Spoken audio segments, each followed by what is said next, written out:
मेरी शादी के 3 साल गुजर रहे थे, पर अभी तक मेरी घर में बच्चे की कोई किलकारी नहीं गूंजी थी। शादी के 3 साल बाद हमने अपना इलाज भी करवाया, पर कोई खुशखबरी नहीं मिली।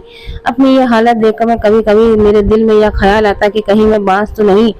और खैर, अब तो जो था वो ही था। इलाज के बाद हमें हमें कोई परिणाम नहीं मिला, तो डॉक्टर ने हमें आईवीएफ की सलाह दी, पर आईवीएफ करवाने में खर्चा बहुत था और हमारे पास इतने पैसे नहीं थे कि हम आईवीएफ करवा सके। इसलिए एक दिन मेरे हस्बैंड ने कहा कि हमें पैसे की सख्त जरूरत है, हमारे पास पैसे नहीं, इसलिए मुझे नौकरी के लिए विदेश जाना पड़ेगा। मैं अपने पति को विदेश जाने नहीं देना चाहती थी, क्योंकि उसके जाने के बाद मैं अकेले हो जाती। मेरे पति अपने माँ बाप के इकलौते थे और मेरे सास ससुर भी इस दुनिया में नहीं थे, इसलिए मैं अपने पति के साथ अकेला रहती थी। तो भगवान का शुक्र था कि हमारा शहर में खुद का घर था। अकेले जाने के बाद मैं घर में एकदम अकेली हो जाती थी। लेकिन कहते हैं ना कि मजबूरी इंसान को क्या कुछ करने में मजबूर नहीं कर देती। मजबूरी पैसे के लिए मेरे पति को अपना देश छोड़ विदेश जाना पड़ ही रहा। वो तो आस पड़ोस के लोग अच्छे थे, जिनकी वजह से मुझे अकेलापन महसूस नहीं होता था और मुझे किसी भी चीज की जरूरत नहीं होती थी। पड़ोसी मेरी मदद भी करते थे। और मेरे हस्बैंड का नाम अरविंद था। अरविंद को विदेश गए हुए 3 से 4 महीने गुजर गए। एक दिन अचानक मेरी बड़ी बहन का फोन आया। मेरी बड़ी बहन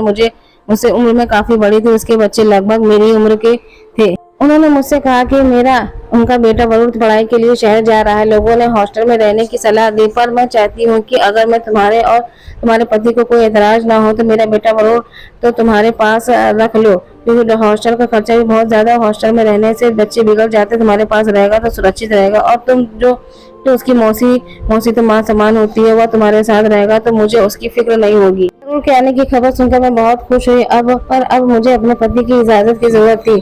जब यह बात मैंने अरविंद को बताई तो उन्होंने भी कोई एतराज नहीं हुआ, बल्कि उन्होंने तो कहा कि तुम अकेले रहती हो, जरूर आ जाएगा तो तुम्हारा दिल भी लगा रहेगा और मैं भी सुकून से यहाँ पर काम कर पाऊंगा। मुझे अरविंद की तरफ से इजाजत मिल गई तो मैं यह बात अपने बड़ी बहन को बताया और वो भी बहुत खुश हुई। अगले दिन 2 दिनों में तरुण हमारे साथ रहने आ गया। तरुण के आ जाने से मुझे घर में अच्छा लगने लगा, नहीं तो अरविंद के जाने के बाद वो यह पूरे घर में काटने को दौड़ता था। बहुत अच्छा था, वो मेरा बहुत ख्याल रखता था। कभी कभी जब मेरी तबीयत खराब हो जाती तो कहता, मौसी तुम्हें काम करने की कोई जरूरत नहीं, तुम आराम करो, मैं घर का सारा काम कर लेता।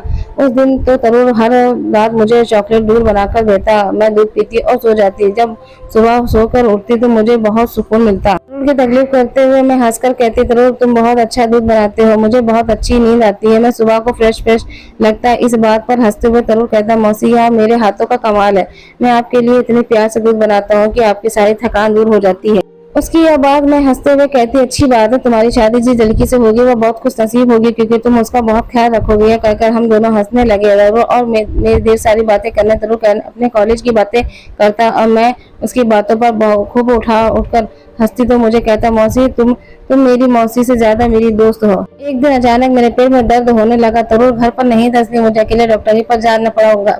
पर डॉक्टर के पास जाने के बाद जो बात मुझे पता चली सुनकर मेरे होश उड़ गए। मुझे कुछ समझ में नहीं आ रहा था कि ऐसा कैसे हो सकता है। डॉक्टर ने बताया कि तुम प्रेग्नेंट हो। डॉक्टर के मुंह से प्रेगनेंसी की खबर सुनकर मैं हक्का बक्का हो गई कि आखिर यह सब कैसे हो सकता है। मैंने डॉक्टर से कहा, डॉक्टर लगता है आपको कोई गलतफहमी हुई है, मैं प्रेग्नेंट कैसे हो सकती। डॉक्टर ने मेरे सामने प्रेगनेंसी की रिपोर्ट रखते हुए कहा, क्यों अब तक तो आप इसी चीज का ट्रीटमेंट करवा रही थी, तो आप जब प्रेग्नेंट हो गई तो आप भगवान का शुक्र करने की वजह परेशान हो रही है। प्रेगनेंसी की रिपोर्ट देखकर मैं बदहवास सी खड़ी थी। मुझे नहीं पता कि शादी के इतने दिनों बाद मेरी जिंदगी में इतना बड़ा तूफान आ जाएगा। रिपोर्ट देखकर मैं उस वक्त मैंने डॉक्टर से कुछ नहीं कहा और रिपोर्ट लेकर मैं डॉक्टर से क्लिनिक से बाहर निकल आई, पर मेरी आंखों में ढेर सारे आंसू थे कि आखिर ऐसे कैसे हो सकता है।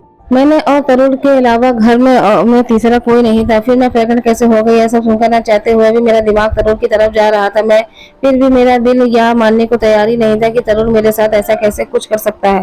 वह तो मेरी सगी बहन का बेटा है, तो उसके लिए उसकी माँ समान थी, फिर वो मेरे साथ ऐसा कैसे कर सकता है। मेरा दिल इस बात के लिए गवाही नहीं देता, पर हकीकत तो मेरे सामने थी। यह सब सोचते विचारते किसी तरह मैं अपने घर पहुंच गए। घर आते शाम हो गई। तरुण घर पर आ गया था। मैंने दरवाजे का बेल बजाया तो तरुण ने दरवाजा खोला। तरुण मुझे देखकर मुस्कुराया और कहा, मौसी कहाँ चली गई थी, मैं आपके लिए कब से परेशान था, फोन लगा रहा था तो आपकी मोबाइल स्विच ऑफ बता रही थी।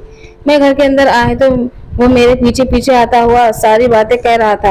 उसने मुझसे पानी और चाय का पूछा, पर मैंने उसके एक भी बातों का कोई जवाब नहीं दिया। वह मुझे एक आंख भी नहीं भा रहा था। मुझे उससे नफरत होने लगी। तरुण ने कहा, मौसी आप मेरी बातों का जवाब क्यों नहीं दे रही? मैंने कहा, मुझे कुछ नहीं चाहिए, मेरी तबीयत ठीक नहीं है, मुझे अकेला छोड़ दो। यही कहते हुए मैं अपने कमरे में चली गई और अपने कमरे का दरवाजा बंद कर लिया और अपने प्रेगनेंसी की रिपोर्ट को दराज में रख दिया और अपने बेजान बाजू को लेकर बिस्तर पर बैठ गई।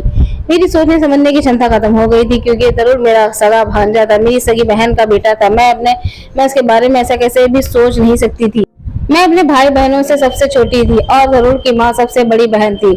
जब तरुण की माँ की शादी हुई तो उस वक्त मेरी उम्र लगभग 8 साल की थी और तरुण का पैदा हुआ तो मैं 10 साल की थी।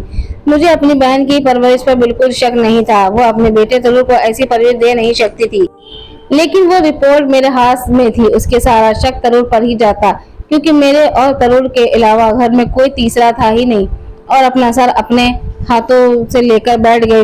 फिर मुझे याद आया कि पिछले कई दिनों से तरुण मुझे दूध बना कर देता और मुझे बहुत अच्छी नींद भी आती। क्या तरुण दूध में मुझे नींद की दवाइयां देता और मेरे सोने के बाद वह सब मुझे सोचते में मैं फूट फूट कर रोने लगी और रोते रोते सोच रही थी कि क्या सगे रिश्ते इतने मतलबी होते हैं कि हवस के आगे कुछ भी नजर नहीं आता। मैं उसकी मौसी थी, यानी कि माँ, उसकी माँ की सगी बहन, मतलब मासी जैसी हुई। वह कैसे मेरे बारे में ऐसा सोच सकता था? आखिर उसका दिल इस गुनाह के लिए राजी कैसे हुआ? मैं बस रोज जा रही थी। मुझे कुछ समझ में नहीं आ रहा था। बस जाने के बाद मेरे ऊपर क्या बीत रही थी इसका अंदाजा कोई भी नहीं लगा सकता था। मुझे याद आने लगा कि जब वो बचपन में मेरी बड़ी बहन के साथ आता था तो मेरी गोद में आ जाता और अपनी तोतली जबान से मुझे मौसी कहने की बजाय मामी मामी कहकर बनाता। उसके इस बात पर मैं खूब उठकर हंसती। यहाँ आने के बाद उसे देखकर कभी ऐसा नहीं लगता था कि वो मेरे साथ ऐसी घटिया हरकत भी कर सकता है। मैं इन्हीं सोचों में गुम थी कि तरुण मेरे कमरे के दरवाजे पर दस्तक देते हुए अंदर आ गया। मैंने देखा उसके हाथ में दूध का गिलास था। वो मेरे लिए चॉकलेट दूध बनाकर लाया था। वो बड़े नॉर्मल अंदाज से बेड पर आके बैठ गया। उसके बेड पर बैठते ही मेरा घबरा कर खड़ी हो गई। जाने ना जाने मैं कैसे हसात कर रह देगा। मेरा ये बर्ताव देखकर उसके बड़ी हैरानी से पूछा, क्या बात है मौसी, आप इतनी घबराई क्यों हो? सब ठीक तो है? या दूध पी लीजिए और आराम कीजिए। वह ने दूध का गिलास मेरे तरफ बढ़ाया। मैं दूध का गिलास लेकर साइड टेबल पर रख दिया और सख्त लहजे से कहा, मेरी तबीयत कुछ ठीक नहीं है, तुम यहाँ से जाओ, मुझे नींद आ रही है। मैं सख्त लहजे से वो थोड़ा घबरा गया। उसने पूछा, क्या बात है मौसी, आप इस तरह क्यों बोल रही हैं? उसकी यह हरकत देखकर मुझे उस पर बहुत गुस्सा आ गया था।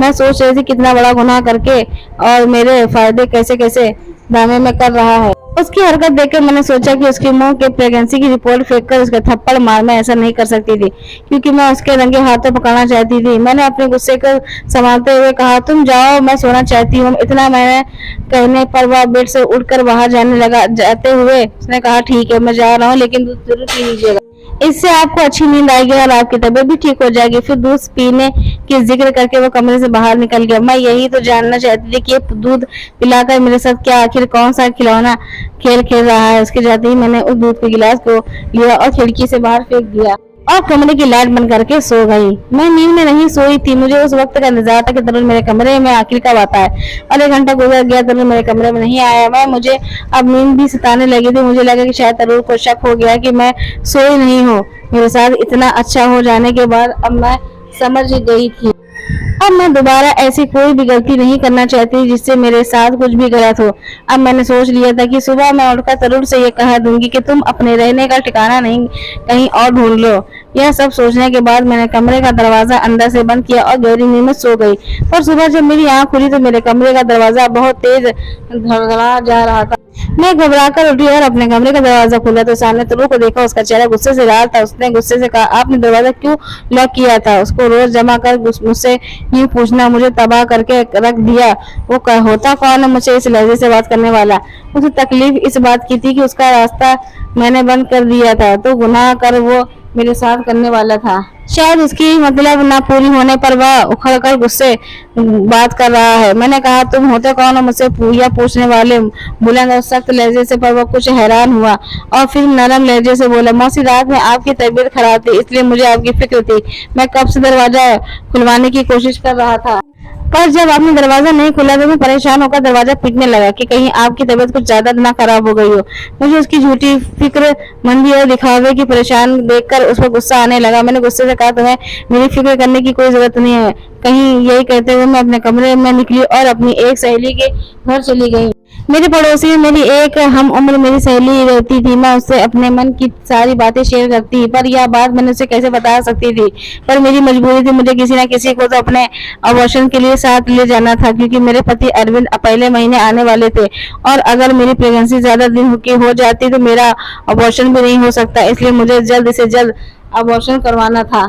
मैंने अपनी सहेली को अपनी प्रेगनेंसी की बात बताई और सोचा अस्पताल जाकर बताऊंगी। मैंने उससे कहा कि मेरी कल डॉक्टर के साथ अपॉइंटमेंट है, मेरी तबीयत कुछ ठीक नहीं है, मुझे तुम्हें मेरे साथ चलना होगा। उसने कहा ठीक है। उस दिन मैं पूरा दिन अपनी सहेली के घर पर ही रुक गई, वहीं पर खाना खाया और आराम भी किया। मैंने अपनी सहेली से झूठ बोला कि तरुण घर पर नहीं है और मेरी तबीयत भी ठीक नहीं है, इसलिए मुझे अच्छा नहीं लग रहा है। मेरी तबीयत ठीक नहीं है और तरुण भी घर पर नहीं है। यह सब जानने के बाद अपने खुद के मुझे अपने घर पर रोक दिया था।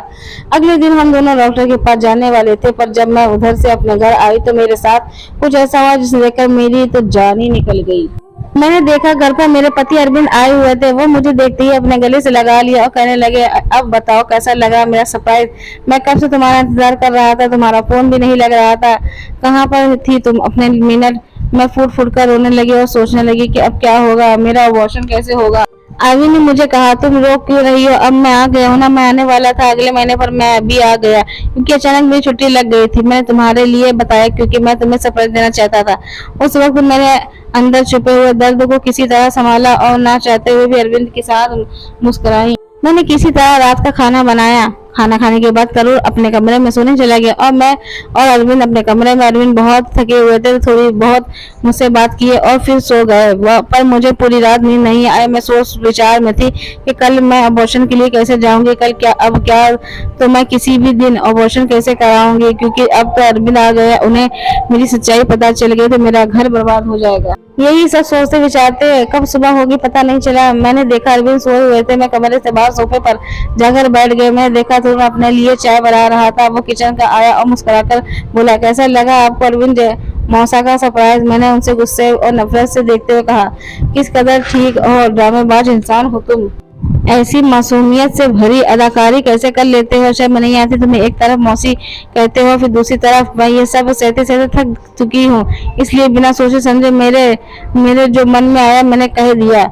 और वो कहा कि अभी भी मुझे हैरत भरी निगाहों से देख रहा है। कहने लगा, मौसी क्या कह रही हैं आप, मुझे आपकी बातें बिल्कुल समझ में नहीं आ रही। मैंने ऐसा भी क्या किया कि आप मुझसे इस तरह की बातें कर रही हैं। मैंने उसे गुस्से से देखा और अपने कमरे में सो गई तो देखा अरविंद अभी भी सो रहे थे। मैंने दराज से रिपोर्ट निकाली और तरुण के पास चली गई। तरुण वहीं खड़ा था। मैंने गुस्से से रिपोर्ट तरुण के मुंह पे फेंक दी। मैंने कहा, यह पढ़ो अपना मानूस चेहरा लेकर, अरविंद के उठने से पहले यहाँ से दफा हो जाओ। मैं गुस्से से दबे लहजे से बोल रही थी, क्योंकि मैं नहीं चाहती कि अरविंद इस बात की भनक भी पड़े। तरुण ने रिपोर्ट उठाकर जैसे ही पढ़ा उसके चेहरे की रंगत उड़ गई। उससे पहले कि वो कुछ बोलता तभी वहां पर अरविंद आ गए और सीधा तरुण के पास गए और उसके हाथ से रिपोर्ट लेकर पढ़ने लगे। अरविंद को रिपोर्ट पढ़ने देख मैं घबरा गई और सोचने लगी कि अब तो मेरा घर बर्बाद हो जाएगा। यह सब जानने के बाद अरविंद मुझे छोड़ देंगे, यही सब सोच से मैं कब गिरकर बेहोश हो गई पता नहीं चला। और जब होश आया तो मैं आपको अस्पताल में पाई।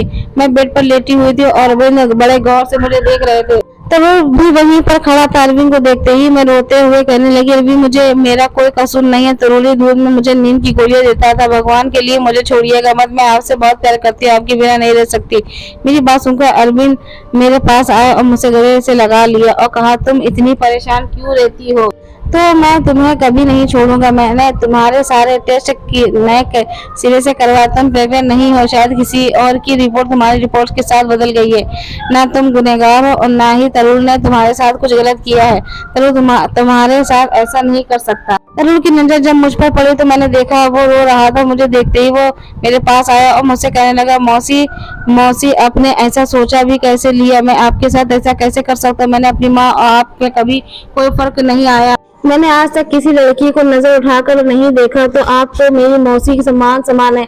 वो रो कर सारी बातें कह रहा था। डॉक्टर और नर्स की लापरवाही की वजह से रिपोर्ट में बदला बदली ने मुझे आप भांजे के सामने शर्मिंदा कर रखा दिया। क्या आप मैंने अपने भांजे के खिलाफ नहीं सोच लिया?